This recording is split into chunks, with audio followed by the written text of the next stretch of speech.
사랑의 하나님, 오늘도 주님 앞에 나와 하나님의 이름 부르며 기도하게 하시니 감사합니다.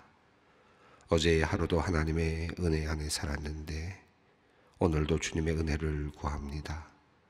주님의 보살핌과 도움 없이는 살 수 없는 우리들이오니 오늘도 주님의 은총으로 우리를 지켜 주시옵소서.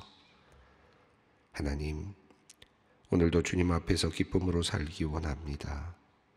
오늘의 하루 동안 주님의 말씀에 귀를 기울이며 주님의 영감 받으며 우리의 마음이 하나님을 향하기를 기도합니다.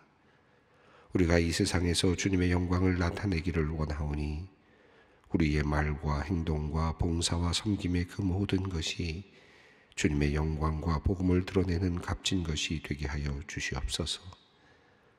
또한 오늘 하루 우리가 살아가고 일하며 땀 흘리는 모든 일과 모든 순간이 주님과 함께하는 복된 시간이 되게 하시고 주님의 뜻대로 살아내므로 주님께 큰 기쁨을 드리는 시간이 되게 하여 주시옵소서. 오늘 아침 함께한 찬양이 우리의 마음의 소원이고 영혼의 갈망입니다. 주님, 우리가 주님의 마음을 본받기 원합니다.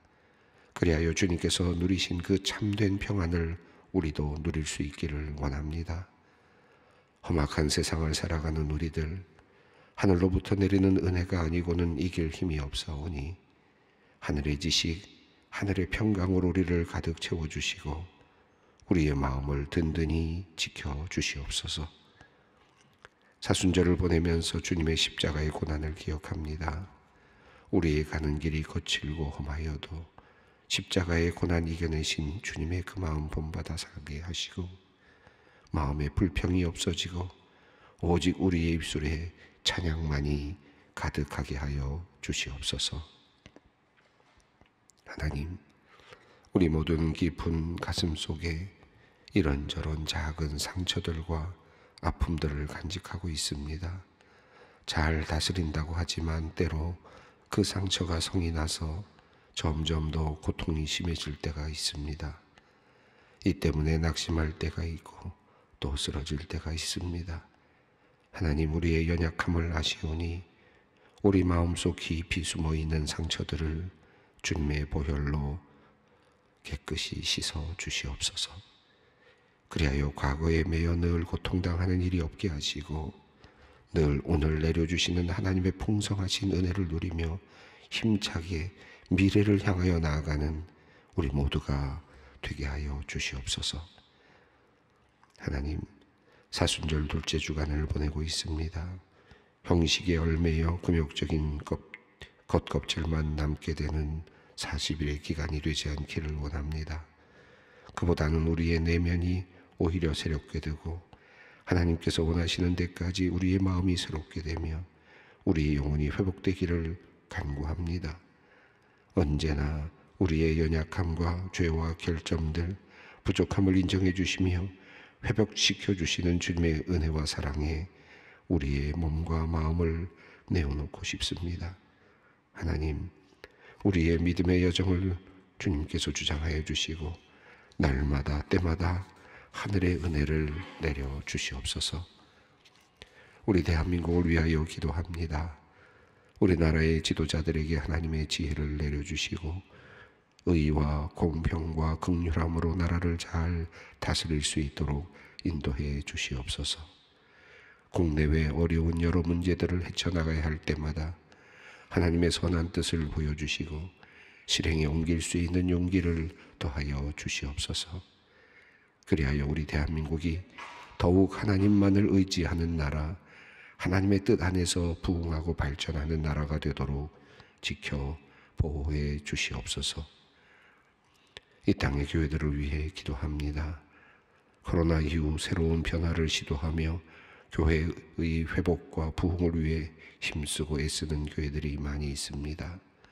거룩하신 하나님, 지금까지 잘못되었던 관행이나 습관들을 단절하고 신앙의 본질을 보다 분명히 하며 생명의 복음으로 주님을 기쁘시게 하며 세상에 희망을 주는 교회들이 많아지게 하여 주시옵소서. 교회가 건강하지 못하여서 수많은 이단들이 틈을 타서 창궐하고 있사오니 무엇보다 우리 한국교회가 복음의 생명으로 살아나는 역사는 살아 역사하는 교회들이 되게 하여 주시옵소서. 교회의 미래를 책임지고 어린아이들에게 복음을 전하고 신앙을 전수하는 교회 학교의 선생님들을 위해 기도합니다. 이번 성경학교와 수련회를 통하여 우리 교사 선생님들이 많은 수고를 하였습니다. 늘 아이들을 위해 기도하며 관심 가지고 사랑으로 돌보며 말씀을 전하고 가르치는 우리 선생님들의 헌신과 봉사를 주님께서 기쁘게 보아주시고 하늘의 복을 내려 주시옵소서. 무엇보다도 이들의 섬김이 진정 많은 열매를 맺도록 주님께서 역사하여 주시기를 원합니다. 성령께서 늘 함께 하시고 열정과 확신으로 복음을 전할 때마다 많은 우리 학생들이 주님을 만나는 하나님의 놀라운 역사하심을 경험케 하여 주시옵소서. 오늘 저녁 예배에는 교사 헌신의 시간이 있습니다. 주님께서 하늘의 큰 멸류관을 예비하여 주시고 주님께 잘했다 칭찬받는 종들이 되게 하여 주시옵소서. 하나님, 소망의 성도들을 위해 기도합니다. 오늘도 주님 앞에 나와 간절한 기도를 드리는 성도님들의 사연을 주님께서 들으시고 기억하여 주시며 필요한 것을 공급하여 주시고 질병으로부터 치유함을 받고 고난의 환경에서 해방되도록 역사하여 주시옵소서. 이제 말씀 앞으로 나아갑니다. 주님의 말씀 잘 이해하고 그 진리를 마음에 새기고 싶습니다. 성령께서 역사하여 주시옵소서. 그리하여 이 세상의 유혹과 시련 앞에서도 말씀에 보호받으며 더욱 주님을 신뢰하고 주님을 더욱 가까이 따르는 우리 모두가 되게 하여 주시옵소서. 예수님의 이름으로 기도드리옵나이다. 아멘. 오늘 우리에게 주시는 하나님의 말씀은 마가복음 6장 14절로 29절 말씀입니다. 마가복음 6장 14절로 29절 말씀, 조금 긴 말씀인데요. 함께 읽도록 하겠습니다. 이에 예수의 이름이 드러난지라 헤롯 왕이 듣고 이르되 이는 세례 요한이 죽은 자 가운데서 살아났도다. 그러므로 이런 능력이 그 속에서 일어나느니라 하고 어떤 이는 그가 엘리야라 하고 또 어떤 이는 그가 선지자니라 옛 선지자 중에 하나와 같다 하되 헤롯은 듣고 이르되 내가 목벤 요한 그가 살아났다 하더라. 전에 헤롯이 자기 동생 빌립의 아내 헤로디아에게 장가든 고로 이 여자를 위하여 사람을 보내어 요한을 잡아 옥에 가두었더니 이는 요한이 헤롯에게 말하되 동생의 아내를 취한 것이 옳지 않다 하였음이라. 헤로디아가 요한을 원수로 여겨 죽이고자 하였으되 하지 못한 것은 헤롯이 요한을 의롭고 거룩한 사람으로 알고 두려워하여 보호하며 또 그의 말을 들을 때에 크게 번민을 하면서도 달갑게 들음이라. 마침 기회가 좋은 날이 왔으니 곧 헤롯이 자기 생일에 대신들과 천부장들과 갈릴리 귀인들로 더불어 잔치할세 헬로디아의 딸이 친히 들어와 춤을 추어 헤롯과 그와 함께 앉은 자들을 기쁘게 한지라.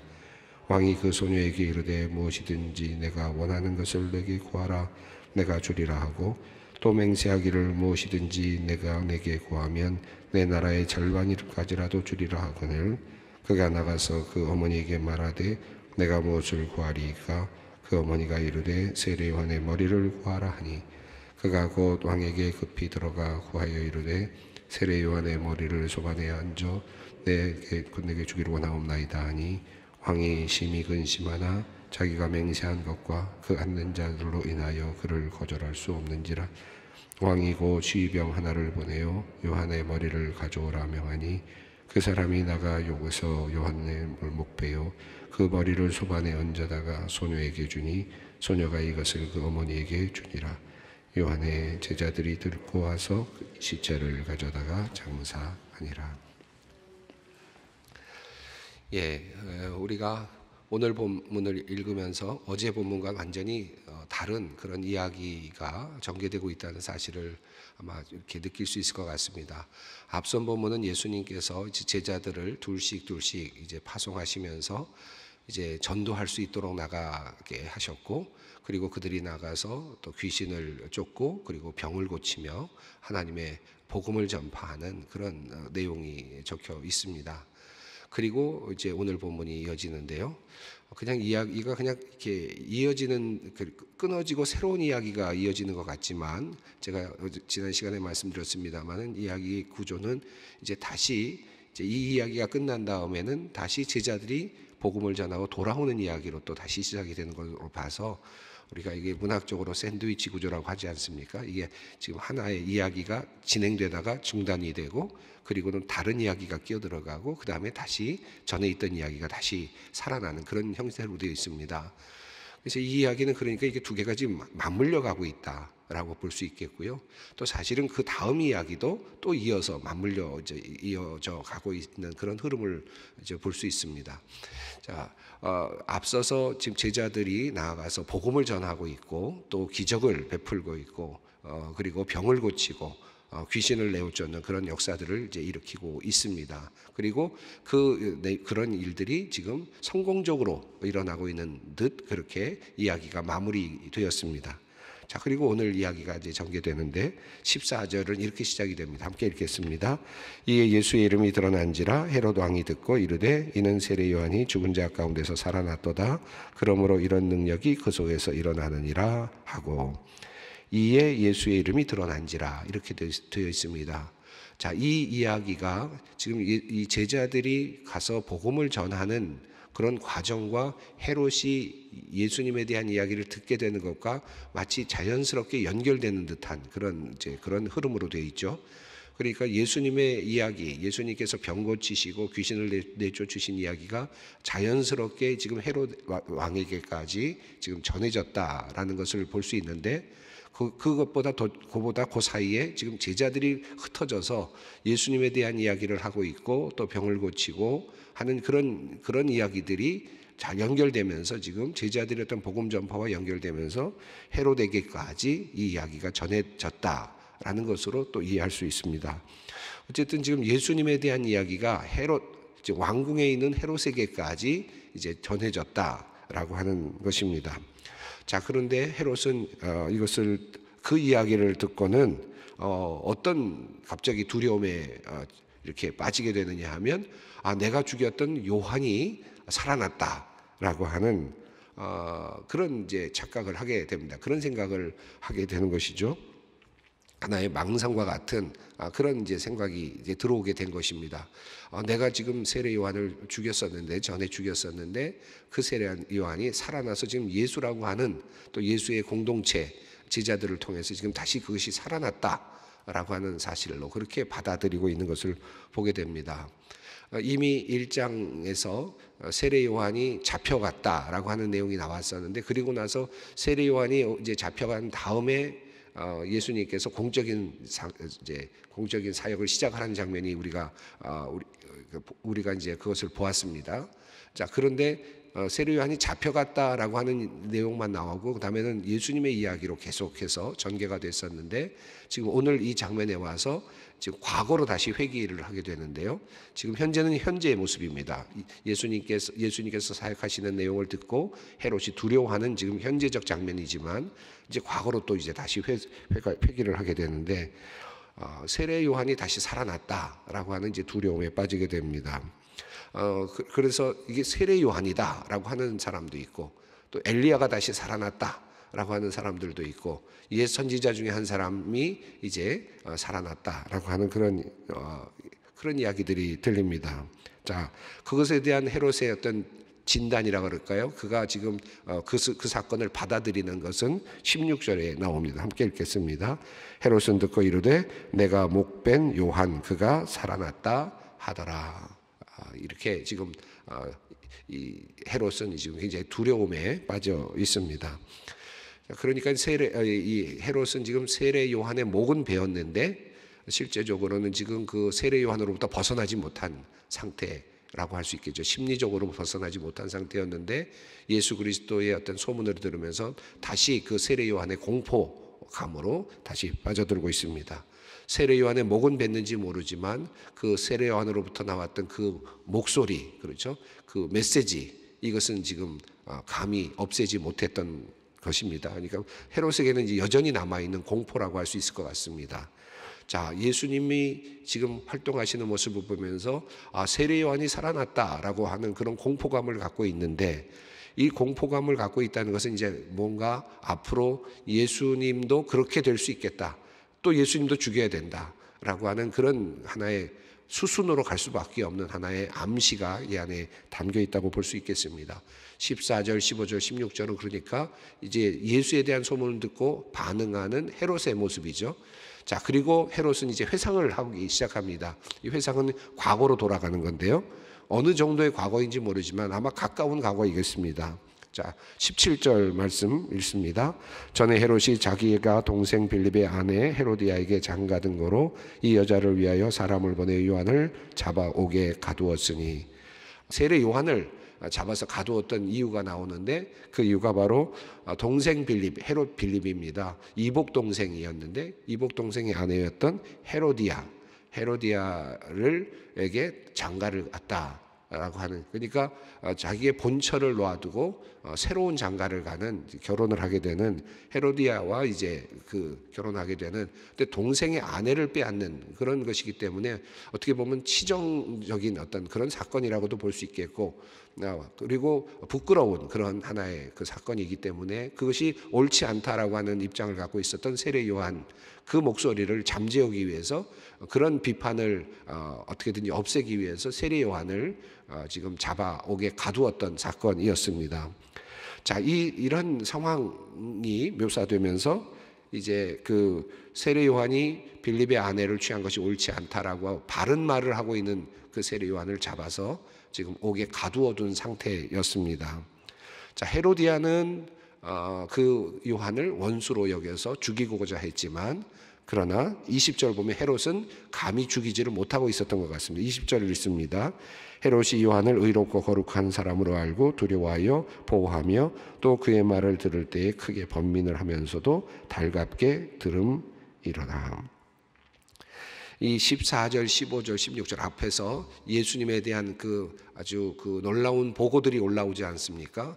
대단한 그런 예수님의 사역들, 아마도 그런 소문들이 헤롯에게까지 도달했을 텐데, 또 그 당시의 귀족들에게까지 도달했을 텐데, 놀랍다, 놀라운 일이 일어나고 있다라고 하는 것까지는 서로 의견이 합의가 됐지만, 그것이 헤롯에게도 그렇고 믿음으로 나아가는 데까지는 이르지 못했죠. 놀랍다. 그런데 이 놀라운 사람들, 예수라고 하는 존재, 그런데 이 예수라고 하는 존재가 이 지금 헤롯에게는 어떤 존재가 됩니까? 내가 죽였던 요한이 살아났다. 내가 듣고 싶지 않았던 말을 하고 있었던 그 요한이 다시 살아났다라고 하는 그런 하나의 결론으로 이제 나타납니다. 저는 20절 그 헤롯이 세례 요한을 죽이지 못하고 그러면서도 그 헤롯의 말을 듣고 있었던 그런 그 이야기가 참 그 재미있게 다가옵니다. 우리가 종교 생활을 하면서 듣고 싶지 않은 말을 또 일부러 또 찾아가서 듣고, 어찌 보면 자학적인 그런 모습으로 이건 내가 가서 들으면서도 또 그건 내가 잘못했지라는 생각을 하면서도 또 가서 듣기도 하고 하면서, 지금 나름대로 이것도 또 다른 의미의 자학이면서 또 동시에 만족이라고 할 수 있을 것 같은데, 지금 이 헤롯은 이 세례 요한의 말을 따르는 것이 아니라, 세례 요한의 말씀을 하나님의 말씀으로 받는 것이 아니라 그냥 자기가 스스로 그저 만족하고, 또 스스로 그 안에서 반성하고, 스스로 그냥 그 안에서 그냥 하나의 좀 좋은 하나의 도구이죠. 그러니까 종교 생활에 필요한 도구 정도였던 것 같습니다. 헤롯에게 있어서 세례 요한은 그저 버리기는 아깝고, 그렇다고 해서 그의 말을 들을 이유는 전혀 없는 거고, 들을 마음도 없는데, 그러나 그가 해주는 말을 들을 때마다 가슴이 뜨끔한 것, 그것이 자기에게는 또 다른 하나의 만족감을 주는 그 정도의 존재. 세례 요한을 지금 하나의 도구로 사용하고 있는 거죠.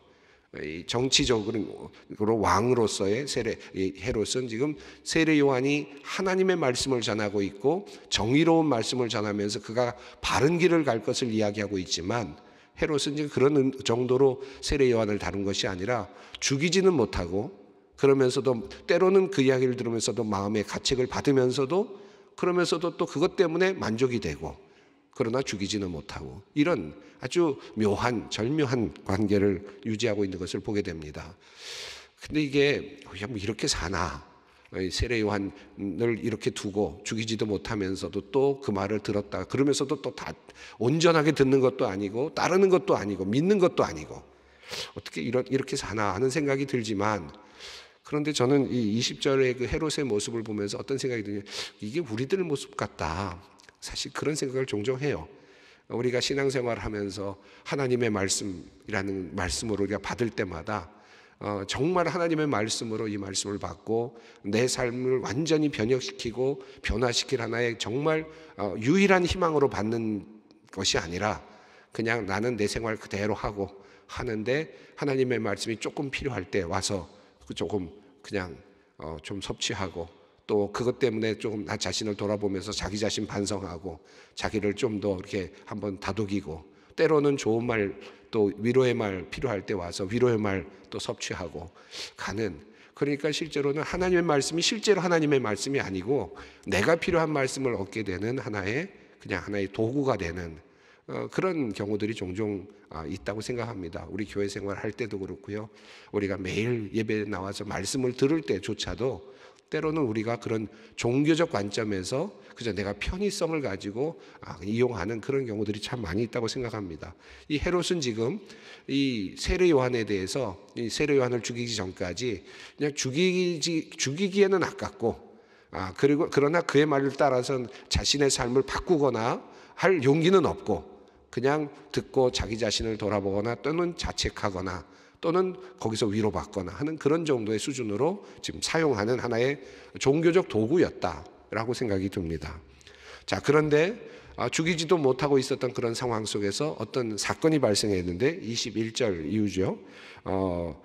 그 헤롯의 생일날 사람들을 많이 초청을 하였는데 귀인들까지 모여서 함께 잔치를 했는데 딸이 나와서 춤을 추었는데 얼마나 했는지는 모르겠지만 어떻게 했는지 모르겠지만 너무 기뻤던 것 같습니다. 기쁘게 했다라는 말이 나오고 네가 원하는 것이 무엇이든지 내가 주겠다. 그리고 내 나라의 절반까지도 주겠다라고 하는 그런 이야기를 합니다. 사실 지금 헤롯 왕은 분봉 왕입니다. 정말 자기가 갖고 있는 그 권한이 그다지 많지 않은 갈릴리 지역의 분봉 왕에 불과하거든요. 헤롯 왕이라고 불리지만 실제적으로는 그저 자치 지역의 지금 그 하나의 지도자 정도의 역할에 불과한 정도였는데 그럼에도 불구하고 지금 그는 아주 허세를 부리면서 내 나라의 절반까지도 주겠다. 여기 또 허세가 나타납니다. 세상적인 것들이 다 이 안에 나타나죠. 세상의 연회가 잔치가 나타나고요. 그리고 또 치정적인 사건이 나타나고 이런 것들이 종교 생활은 그저 자기를 중심으로 이루어지고 있는 하나의 그런 모습으로 표현되고 있습니다. 자, 이게 모든 것 네가 무엇을 원하든지 다 주겠다라고 말하자 나가서 이 소녀가 딸이 어머니에게 묻습니다. 무엇을 구할까라고 했을 때 어머니가 그 세례 요한의 목을 달라고 해라 라고 말합니다. 그러자 그가 가서 이야기를 합니다. 25절입니다. 그가 곧 왕에게 급히 들어가 구하여 이르되 세례 요한의 머리를 소반에 얹어 곧 내게 주기를 원하옵나이다 하니, 아름다운 잔치, 어찌 보면 생일을 축하하는 생명이 태어난 것을 축하하는 그 잔치에서 지금 생명을 달라고 죽이는 살인을 지금 이야기하고 있습니다. 26절입니다. 왕이 심히 근심하나 자기가 맹세한 것과 그 앉은 자들로 인하여 그를 거절할 수 없는지라. 여기서도 지금 왕의 허세가 나오죠. 마음 같아서는 이거는 그냥 하지 말자 할 수 있을 것 같은데 그런 아마 양심의 가책도 어느 정도 있었을 것 같습니다만은, 그러나 결국은 사람들이 보고 있기 때문에 결국 어쩔 수 없이 허락을 합니다. 그리고 12병들이 가서 결국은 세례 요한을 죽이고 그리고 옥에 가서 요한의 목을 베고요 머리를 소반에 얹어다가 소녀에게 주었습니다. 29절은 이제 그리고 마지막 부분이 나옵니다. 요한의 제자들이 듣고 와서 시체를 가져다가 장사하니라. 결국은 세례 요한은 이렇게 이제 어찌 보면 비참한 그 운명을 맞이하고 말았습니다. 요세푸스 그 역사가에 의하면 세례 요한이 죽은 이유를 이렇게 표현하고 있지는 않고, 세례 요한은 헤롯 왕이 자신의 어떤 그 정치적인 어떤 그 두려움 때문에, 정치적으로 굉장히 라이벌처럼 올라오는 그런 것들 때문에 결과적으로 세례 요한을 죽일 수밖에 없었다라고 하는 그런 정치적인 의도를 이야기하고 있는데, 여기는 굉장히 아주 어찌 보면 굉장히 정말 그 치졸한, 그죠? 치졸한 이야기로 마가복음이 이야기를 우리에게 전하고 있습니다. 가정의 한 사건이었고요. 시작은 하나의 아주 부끄러운 하나의 치정 사건이라고 할 수 있겠는데, 그런 사건에서부터 출발돼서 바른 말을 하고 있는 세례 요한을 잡아 다투었다가, 그리고는 결국은 생일 잔칫날 그 딸이 춤을 추고 있는 그런 연회 속에서 아마 술을 먹고 많이 취해 있었을 정도였을 것 같은데, 그런 상황 속에서 아마도 제대로 된 어떤 판단하기도 어려웠을 상태에서 한 사람을 죽이기로 결정하고, 그리고는 결국 그가 그 자리에서 그냥 무참하게 죽임을 당하는 그런 이야기가 이제 전개되고 있습니다. 그리고 결국은 생일 잔치가 살인으로 이제 끝나게 되는 것이죠. 여러분 한번 생각해 보세요. 예수님께서 세례 요한을 뭐라고 말씀하셨습니까? 여자가 낳은 사람들 중에 제일 큰 자다. 위대한 인물로 예수님께서 그렇게 그리시고 평가를 하셨는데, 그런데 그의 마지막이 어떻게 됐습니까? 술자리 오락에 그저 하나의 그냥 이슬처럼 사라지는, 술자리 오락에서 그냥 한 번의 판단으로 그냥 희생되어 버리는, 제물이 되어 버리는 그런 존재로 사라져가는, 참으로 무참하게 밟히는 그 위대한 사람이, 하나님의 뜻을 펼치기 위해서 이 땅에 왔던 세례 요한, 그리고 예수 그리스도의 그 길을 예비하기 위해서 왔던 이 세례 요한이, 그리고 바른 말을 하고 바른 길을 제시했던 그 세례 요한이 그저 정치가에 의해서, 왕에 의해서는 그저 자신의 어떤 놀이객감, 그저 만족을 추구하는, 그저 자기의 만족에 도움을 주는 정도의 그런 역할만 감당하는 정도의 수준에 머물다가 결과적으로는 그저 잔치에서 그냥 무참하게 희생되는, 놀이객감으로 전락하는 그런 모습으로 그의 인생을 마무리하게 됩니다. 하나님께서 왜 그를 이렇게 만드시나 하는 그런 생각이 들 정도로 참 비참한 세례 요한의 모습입니다. 제가 지난 시간에 말씀드렸습니다만은, 그런데 이게 어떻게 연결됩니까? 이게 샌드위치 구조를 가지고 있으면서 이제 막 시작하는 이제 그 사도들 나가서 복음을 전하고 회개하라, 그리고 복음을 믿으라, 세례 요한이 외쳤던 바로 그 회개에 대한 외침, 똑같은 외침을 외치고 있는 또 다른 이제 세례 요한들, 앞으로 죽어갈 세례 요한들의 그 모습이 앞에서 비춰졌거든요. 처음에는 굉장히 승승장구하는 것처럼 보이는데, 그 사이에 아주 너무나도 비참한, 너무나도 정말 안타까운 그 죽음이 그 안에 삽입이 됩니다. 그리고 이제 제자들이 다시 돌아온 장면이 나오거든요. 결국 어떤 의미가 이 안에 담겨 있습니까? 이제 그 제자들도 그와 같은 인생의 길을 갈 수밖에 없다.